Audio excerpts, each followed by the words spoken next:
Hello wonderful people, you are welcomed here to listen and witness a story that may transform your emotions into a special space where you might haven't touched often.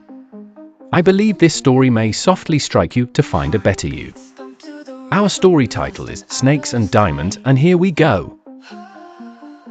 Monti, the renowned author, stood at an international event, clutching his bestseller award for the fictional novel Snakes and Diamonds.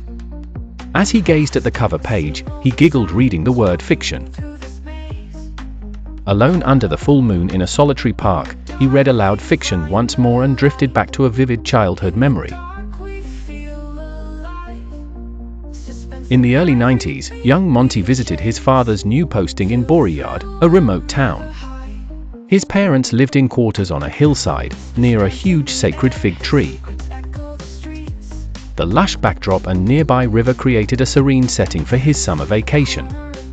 Monti with ease on his part stand near the house and gazes river with peaceful and lively eyes.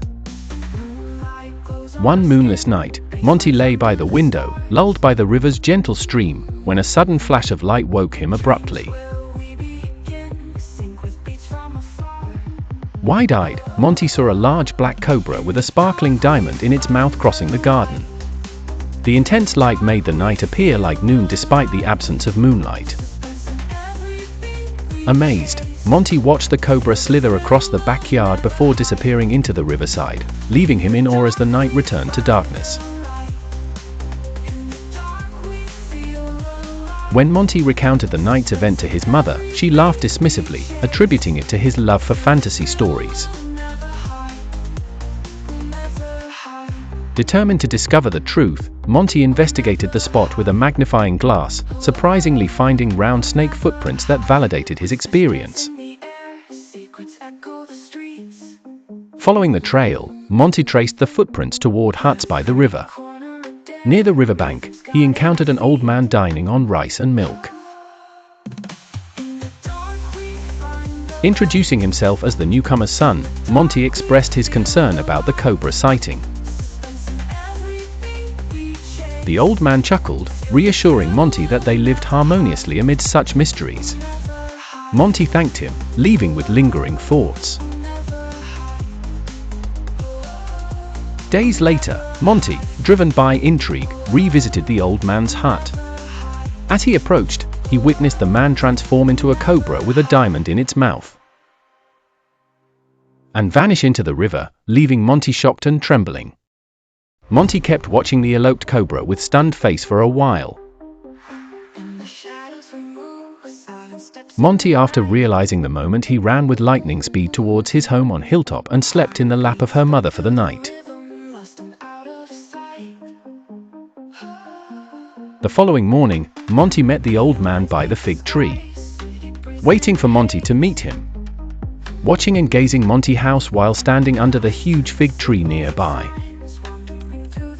The man lit a clay lamp, imparting wisdom. "Look, child. This clay lamp is burning brightly right now. But the clay will dissolve back into the earth, and the wick will turn to ashes. Only the fire will remain, temporary, yet eternal. Everything is mortal except the fire, which can ignite again whenever it finds the ingredients. You are that fire, pure fire. Choose to be the fire always, and you will never fear darkness." I am again saying, my kid, be the fire always, yes, the pure fire amidst every darkness.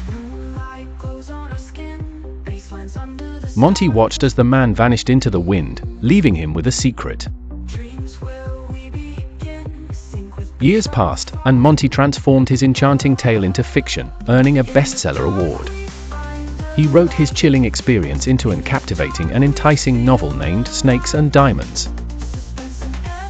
Holding the trophy, he chuckled at the irony of his most factual encounter shared as fiction.